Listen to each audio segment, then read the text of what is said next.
Could you elaborate on your use of gsite creator, namely how to use it with RYS stacks? Yes.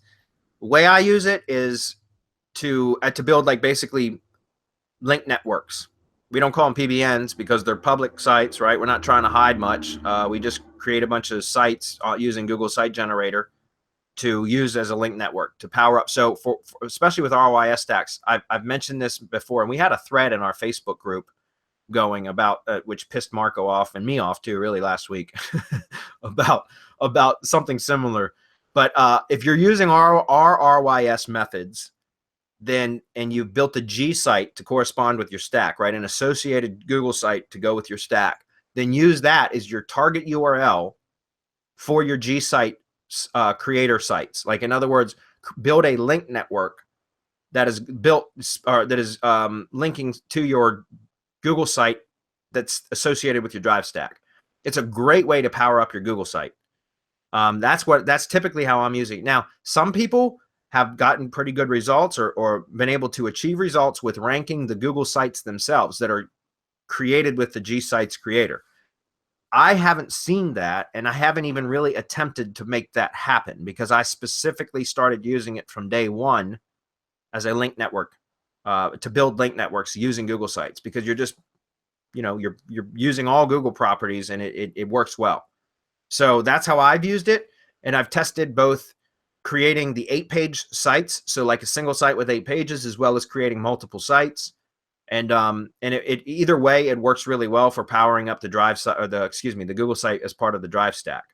You can also use it to link directly to your Buddy site, guys, if you wanted. Just make sure the content is decent, and that's part of the reason why I'd rather use it to build links to the the Google site as part of the Drive stack, because then you don't have to be as worried about the quality of the content on the sites themselves.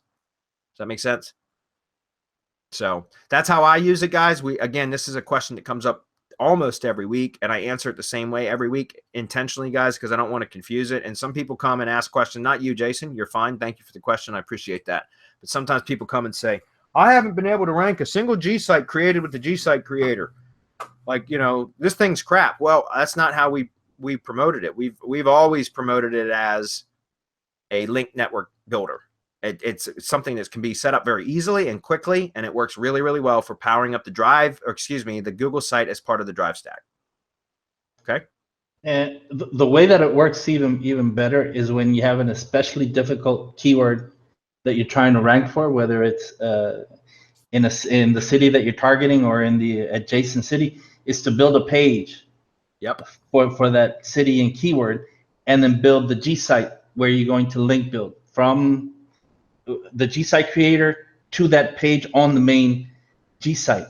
And what works even better is just building a Drive stack inside your main Drive stack that's city specific, and creating the page on the main gsite and link building to that. Yes. Because all the power stays within that one same drive instead of having it external. Now you could always add, if it's still stubborn, then you would go with the gsite creator and hit both the Drive stack and the page that you've created on that main gsite and link build through that, and even add additional.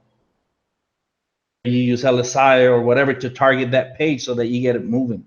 But there's so many things that you could do, and so many more things that I could tell you inside RYS Academy Reloaded if you were a member and you were in the Facebook group, that I cannot share here. So that's as far as I'll go with that.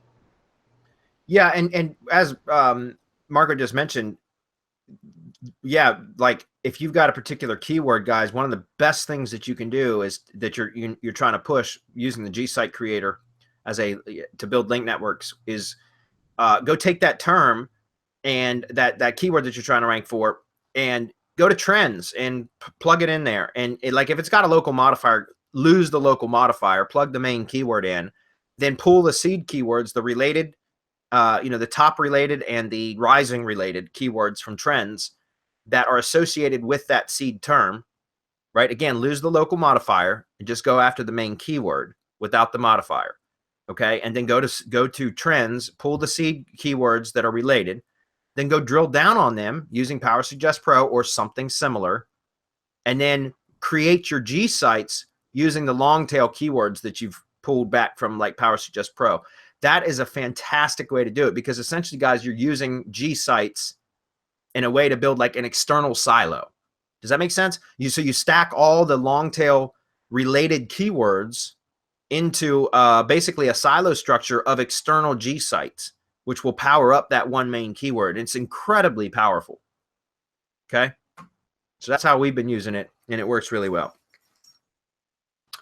Guys, innovate. You know, take a tool and figure out how to make it work the best to your advantage. That's what we're talking about. Because again, when we get, and I'm not talking to you, Jason, but when we get people that post questions like, I bought the gsite creator and I built some pages and none of them are ranking, this thing's crap. You know, we get that kind of crap all the time, and you need to innovate, you know, figure out ways to use it. The beautiful thing about innovating with tools and stuff, guys, is you have an unfair advantage over other people using the same tool, right? Does that make sense? So when you use like a gsite creator, the way that we're talking about, most people aren't doing that, or, you know, and so the point is you're going to have an unfair advantage. Okay.